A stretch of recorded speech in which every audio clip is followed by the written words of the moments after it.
1 2 7 4 5 ធម្មតាឯងធម្មតាអត់វត្តមកទំហឹងមកទំហឹង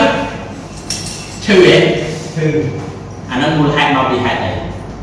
ខ្សែការផ្លាស់ប្ដូរមានន័យថាដំបូងឡើងនៅពេលដែលយើងនៅជា level TCO យើងធ្វើការនៅក្នុងកម្រិតមួយ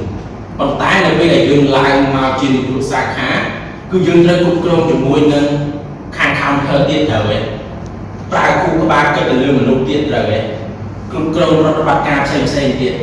អញ្ចឹងនៅពេលយើងនៅជា TCO យើង focus ទៅលើតែ field ទេ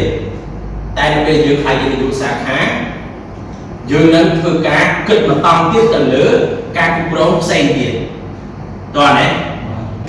នៅពេលដែលយើងផ្លាស់ប្ដូរ